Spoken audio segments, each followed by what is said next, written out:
Welcome to Broadband Action, a podcast presented by Community Broadband Action Network.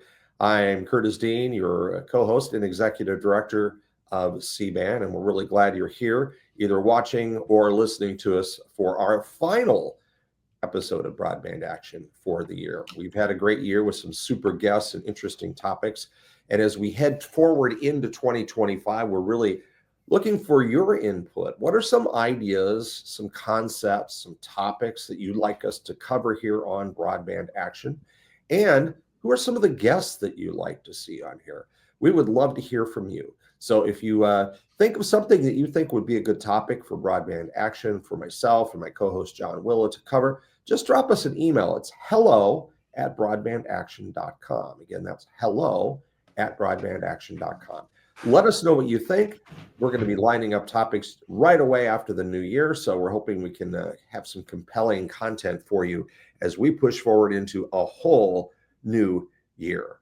And as we wrap up 2024, I'm really excited to have a guest today that I've interacted with quite a bit. He is a fellow podcaster and all-around super guy, editor of Broadband Communities magazine and also Total Telecom, Brad Randall. Brad, thanks so much for coming here on Broadband Action. Well, it's great to be here, Curtis. Thanks for having me. Absolutely. We interacted over the years at different events, I've always found you to have a very interesting take, a great writer. You cover a ton of topics. And so for our Covering the Broadband Beat series of podcasts, I thought you'd be a great person to talk to with your background in the broadband industry. So just to start out, Brad, maybe just tell people who you are and what you do as editor of both Broadband Communities and Total Telecom. Sure. Well, I'm not the editor of Total Telecom, but Okay. I'm a contributor. Contributor. That's my colleague Harry Baldock over in London, and they cover more Europe. Broadband Communities is an annual summit that happens in Houston, and bbcmag.com is the digital brand of the show. Right. So I'm the editor for bbcmag.com, and we have kind of a North America focus, and it's been great. I've been with the company since Terrapin acquired Broadband Communities and have really gotten the lay of the land over the past year and a half. So I have a print journalism background. I can sit in a silo and write a story after a speech. So I have that talent, and we pump out a lot of content, I think, at bbcmag.com. So if you're listening, give us a look. Yeah, that's right. If you're listening, it's bbcmag.com is the URL. If you're watching, well, shoot, it's right there on your screen. You can jot that down. You can also just search Broadband Communities. It's going to pop up right at the top of your search bar. So, I've been to the BBC Summit a lot over the years, and I'll just bring up kind of the website here. We'll talk about that a little bit more later. And amazing content, certainly one of the top, if not the top broadband show in the nation, one of the top 3 or 4.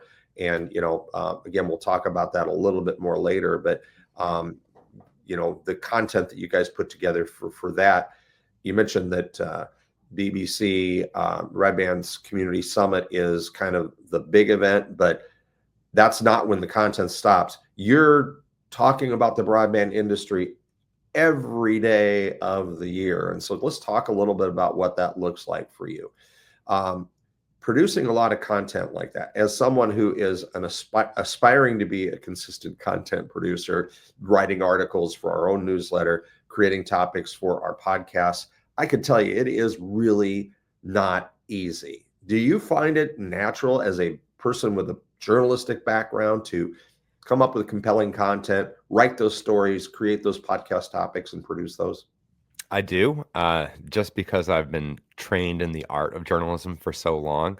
And, I used to work at daily newspapers. I would have a history at the Nashua Telegraph. And that's really where I got my journalistic boot camp.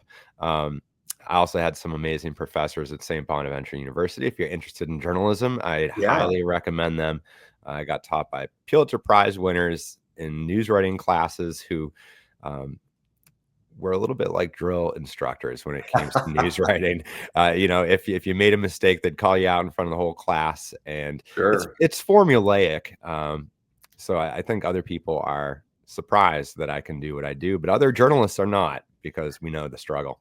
Yeah, I'm a recovering journalist, honestly, Brad, as I was in radio journalism for, about 10 years. And certainly you do have to get into a groove. You've got to produce new content. And I was on the broadcast side and radio. So you didn't want to go to an hourly newscast and have the same 5 stories. So you were constantly searching for content, searching for ideas, and then having to execute on those ideas and turn them into content. So it does train your brain a certain way. But like I said, I'm recovering. That's 25 or better years in the past. So it takes me a while longer to get back to where I am. But I'll tell you, Curtis, I'm from the world where the paper goes to print at 9 p.m. and we need the story, and it's 8 p.m.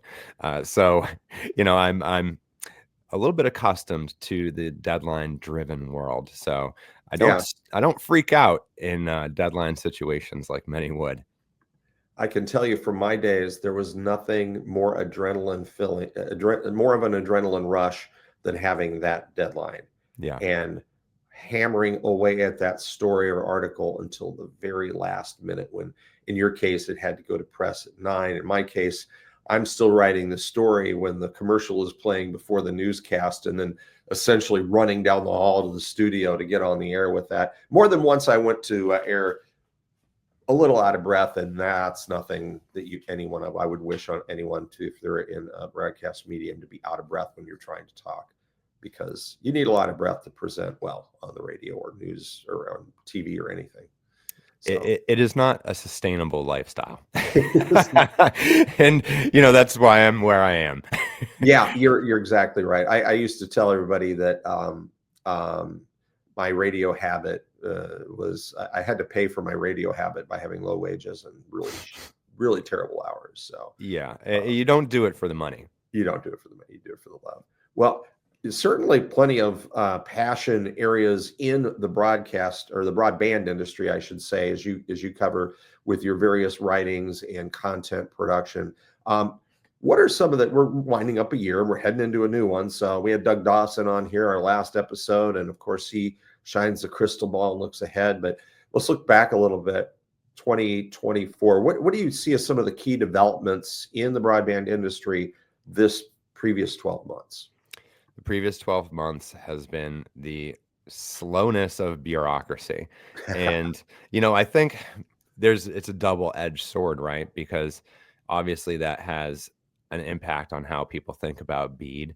But it's also going to change things in the future, right? Because those frustrations seem to be uniform across the industry, and bureaucrats historically are responsive to those types of concerns after they're loud enough. So I think that we've got to that point, and I think BEAD is going to get a second look going into 2025, and folks are going to try to figure out how to streamline the process a little bit more. So we'll see how that goes. But yeah, I think 2024 has been really a trial and error year in terms of the public sector and how we're dealing with broadband as a country. When it comes to private sector, it's been expand.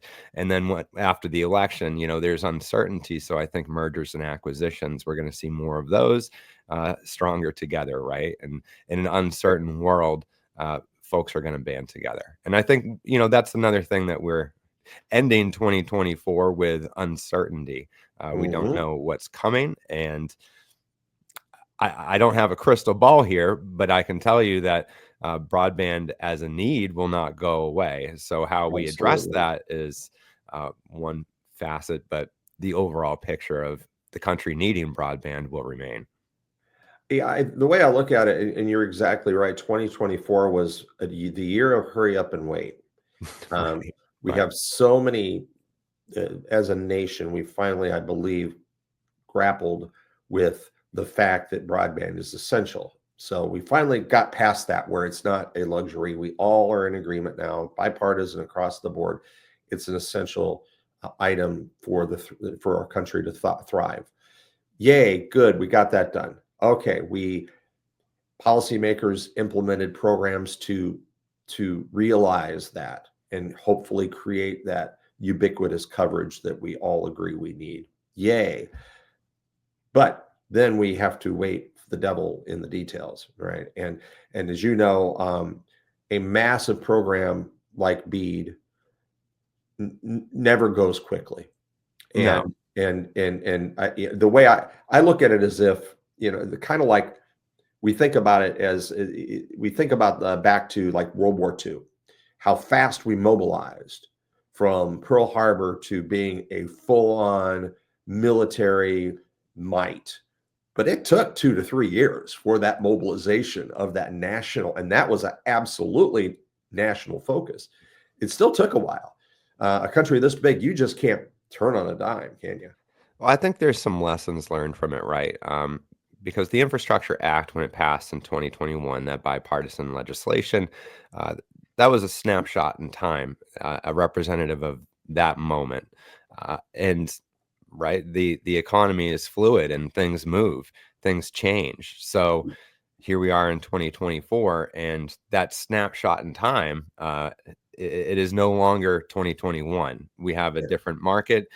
We have a labor shortage. We have increased costs. So I think, when all is said and done here, yes, large programs take a while to get off the ground. But when there's this much money at play, I think that there needs to be a better look at how to do things more efficiently, because you Yes. can't account for what 3 years in the future will bring. And perhaps the $42 billion you allotted for this project will only get you as far as 80% of the way done with 2024 costs. So that type of thing is going to have to be looked at, and I hope our elected leaders will think about that going forward. Um, we have a tendency to repeat our mistakes. Yes. History doesn't repeat itself, but it sure does rhyme, It Curtis. sure does rhyme. Yeah. I look at it this way. You're exactly right. The environment when the Infrastructure Act passed and the environment today are so different, and it's almost like we're trying to shove a square peg into a round hole because the hole was different size and a different shape and a different proportions when this bill passed, and the world has changed. I look at it in, very clearly example of that is the expectation that BEAD had was that we are going to have ubiquitous coverage of 100 by 20, and that it should be the standard. Meanwhile, the world has progressed, and 100 by 20 almost seems like it's 3 generations ago as far Yeah. as what people need, what they're going to need in the future, especially on that upload side, which I think is really as more and more people are creating and pushing things out to the internet like us, that upload capacity is, really kind of substandard when you look at it when it comes to the BEAD program. Well, in the past few years, what have we also seen? We've seen the rise of Starlink, Mhm. other solutions for rural areas. So yeah, there's going to be, and regardless of how you feel about the presidential election, I think what folks are excited about is there's going to be someone new coming in, and that means a new administration. And this is just talking broadband here, Sure. a fresh set of eyes on BEAD, and I Mhm. think that is going to be welcomed in the industry. We're already kind of seeing that. How that plays out, I don't know, but I can tell you that that excitement is there. Well, I think one of the real things that, especially in the provider community, are excited about the change in administration, change in political climate is that some of the regulatory hurdles or burdens, whatever you want to call it, that were part of previous broadband programs are now being reevaluated and now being looked at again. You mentioned Starlink. I think that's a great example of how in BEAD, very much a fiber first proposal, right? A program that was designed to get fiber to as many people as possible, and then whatever's left over will fill in the rest, right? But they're kind of seeing that turn a little bit, and the eyes be open to other technologies such as satellite, low Earth orbit satellite, and also incredible. Incredible advancements in fixed wireless technology just since the Infrastructure Act was passed. Yeah, and we have to we can get lost in the forest trying to achieve our goal, which is connectivity.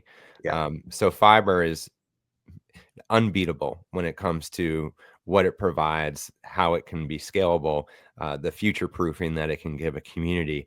But in terms of the immediate need in rural areas, this is always feasible.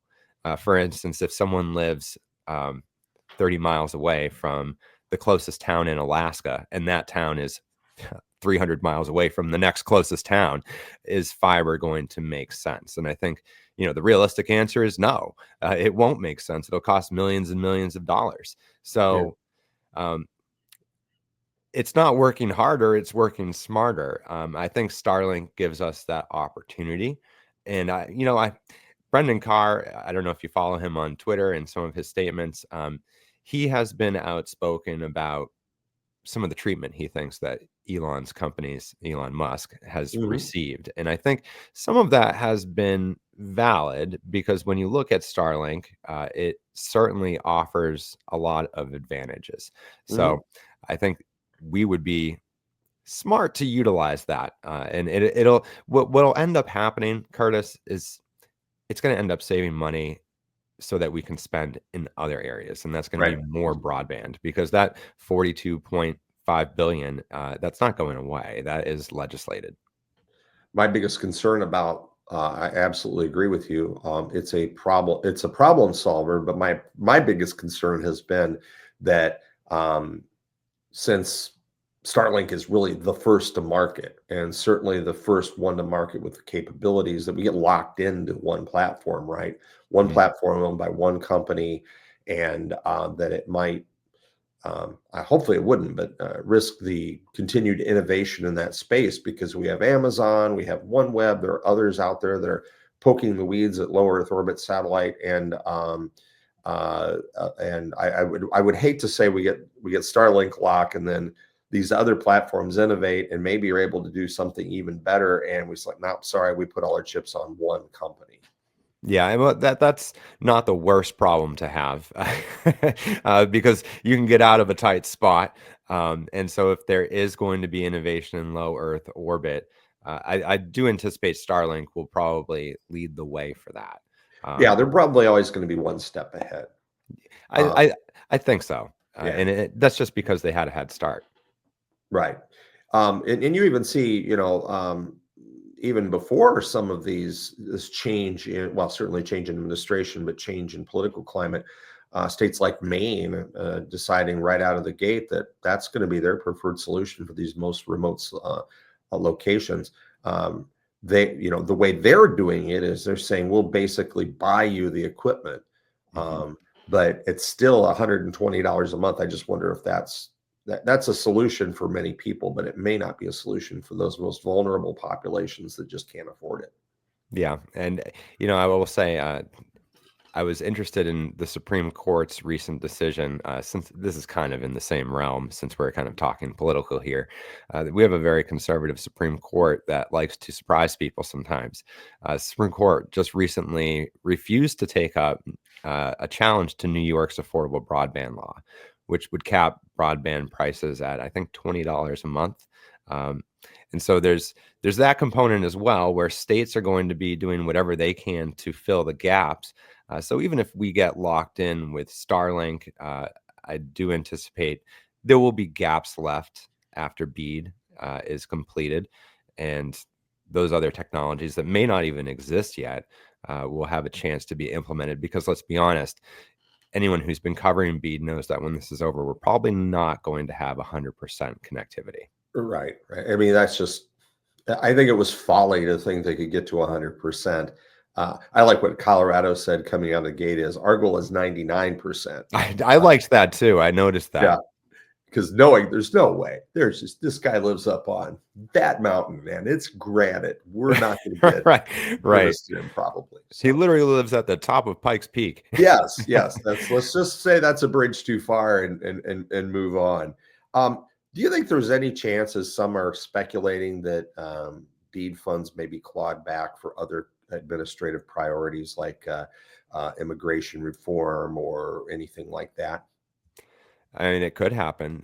Let's look at what happened in California, right? They cut their middle mile That's network, right. and what I said at the time is it's always to cut. It's easy to cut something you don't have yet, And so broadband, unfortunately, falls a little bit into that well because Yeah, the money hasn't been spent. right. It's been set aside, but it hasn't made its way to providers. So I hope not.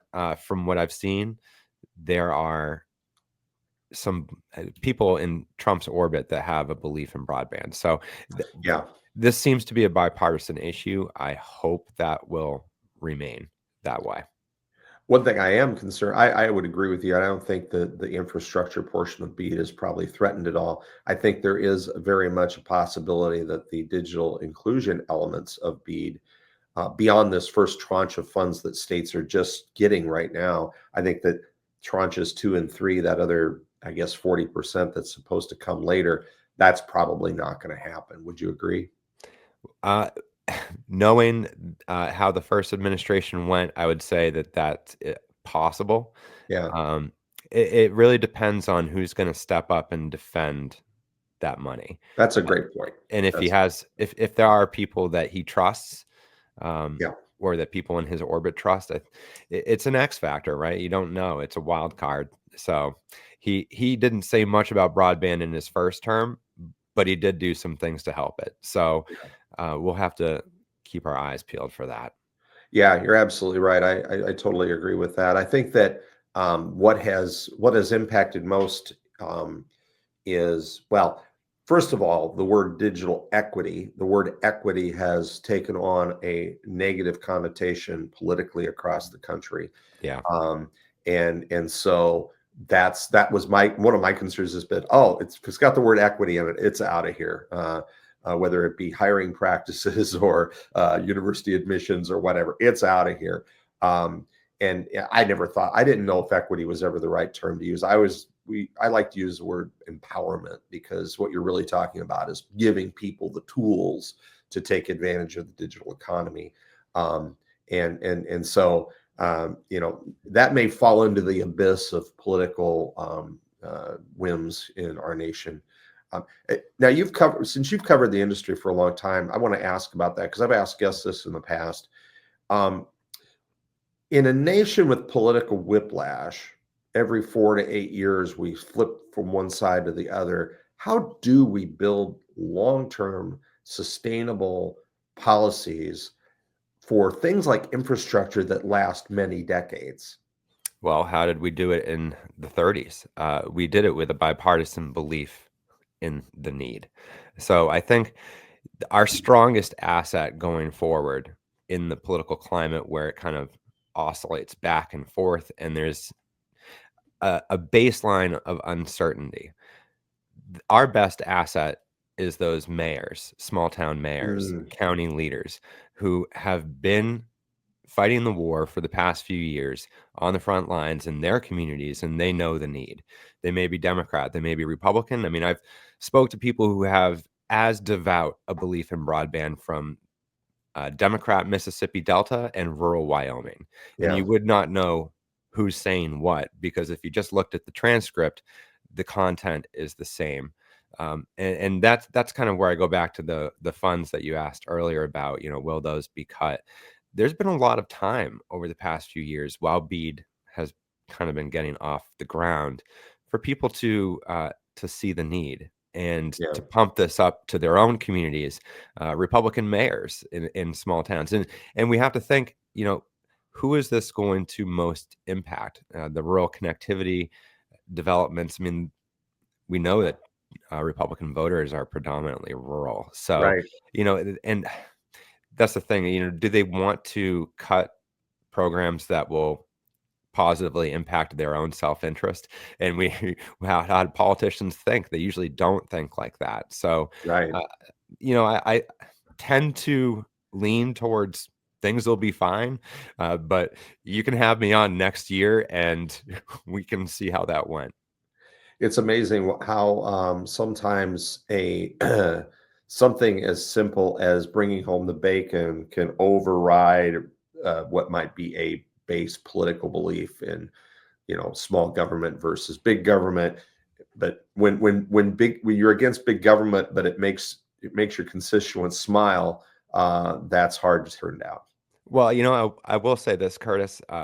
we don't live in a vacuum either. No, So broadband is an important issue. It's not the only issue, and it can be affected by other issues. So going into 2025, what am I going to watch for? Of course, I'm going to watch for, how BEAD plays out, whether other technologies, other solutions are investigated, but I'll also be looking for how other issues impact broadband.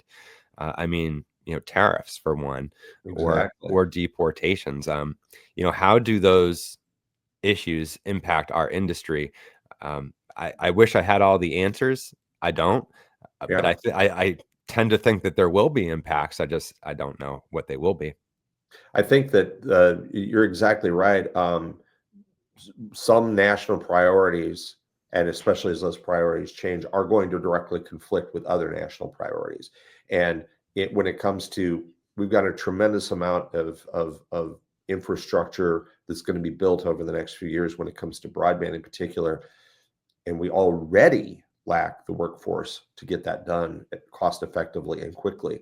And I don't know about you, but if I drive by a work site where somebody's building a fiber network, I do see a lot of people with brown colored skin Yeah, who don't speak our language that are doing those jobs. So, assuming absolutely. some proportion of those people are going to be shipped away, who's replacing them? And that's kind of the American dream, right? Is to come here and build Yeah, yourself up. And when it comes to construction, those types of jobs have appealed to the immigrant population. right. So, yeah, we're in a bit of a bind here. I also mentioned tariffs. There's a Buy American requirement with BEAD, That's right. but that has been slow to get going. And Well, and it's also not a certain percentage of the, even if it's Buy American, certain percentage of that sure, equipment can be manufactured elsewhere. And if that proportion, that 40%, is now 20% more expensive for yeah, then the whoever. 12 right, then the $12 million you allotted for your expansion project in a small town may not cover it. Yeah. Um, We already saw that in previous rounds of state funding where cost estimates were blown out of the water by inflation in not only equipment costs, but just the labor costs. So that's, some projects have not happened that might have happened because of that. Some projects have become less sustainable because of that. So I think we're going to continue to see that pressure moving forward. I don't want to be all Debbie Downer here, but I sure. think that there are going to be some impacts. But we're a smart group of people here. We got a lot of really smart leaders that will, local and state and federal, that will help figure this out. So hopefully all toward a Well, and positive. and you know what, Curtis, we're all in business, and the folks I talk to are all business leaders, and they're Sure. where they are because they're good at adapting. So some adaptation will be needed probably in 2025. Adaptation and innovation Sure. and disruption to a certain amount. Yeah. Expect one topic I wanted to bring up. We don't really have time, but I wanted to talk about how AI might impact this implementation and might facilitate it and maybe make it more efficient. But we'll have you back another time to talk about Well, just a brief comment on that. It can it. help Yeah, you earn back some of the money that you may spend extra buying equipment next year. So let's hope so. give a good look at it. Let's hope so. I do want to, before we go, I want to talk about the big event of the year, an event that I always try to make a case to go to, and that's the Broadband Community Summit. And you guys are probably not even knee deep or neck deep. You're probably up to your eyeballs deep in planning right now, aren't you? We're underwater. here's No, some scuba gear. Now go get to right. work. No, we are very involved in planning. And if you want to know what's going to be talked about at the show, just follow our content at bbcmag.com. It's all issues happening now. And I believe tickets are available, right? They are Time to register, time to get your hotel room. still Uh, looking for speakers, still looking for yeah. sponsors. And as I was scanning through this earlier, and boy, there's just so many people on the speaker list that, there's Jim Baller, a good friend of C-band. There's Angela Seifer, who's with NDIA that C-band is involved with. There's just all kinds of great people here. Yeah, Christopher Ali. Yep. Great event. We hope that you'll all take advantage of going to it. And if you do come and stop and see me, I'll be there. And I'll certainly be hoisting the petard for broadband and interacting with people, and hopefully even doing some podcast recording. And before we go, one last plug. Let's put a plug in. Talk about your Beyond the Cable podcast, and I'll put a link in the description below. Sure. We just got on Apple Podcasts. So if you search Beyond the Cable on either Spotify or Apple Podcasts, you'll find our show where we interview industry leaders. Curtis has been on there, and we'd love to have you as a subscriber. So check us out. Our last episode is going to be dropping this week. So I don't know when does this come out, Curtis? Well, this will be right after Christmas. All right, we'll have an episode brand new, ready to go for your listeners. Excellent. Well, we're looking forward to it. Yeah, despite the fact that yours truly has been a guest before, it's still a great podcast, and Brad has access to a lot of really smart people, and so check it out. Beyond the Cable. Search for it on your favorite podcast platform. Brad, it's been just amazing having you on. Thank you so much. Let's do this again sometime, and we'll run into you down the road at the various industry events, including the Broadband Summit. All right, Curtis. I love your show. Thanks Absolutely. for having me on. Thank you. Appreciate that. Our guest today on Broadband Action has been Brad Randall. He is the editor of BBC Magazine, bbcmag.com, and also contributor to Total Telecom, and all-around great guy, and somebody who probably the second we turn this off is going to pivot to his word processor and get to work on some more great content for BBC Mag. Yes. Well, keep up the great work. Happy holidays and happy New Year to you, Brad. We will see you in 2025. Likewise. And thank you all for joining us here on Broadband Action. We'll see you next time. Happy New Year.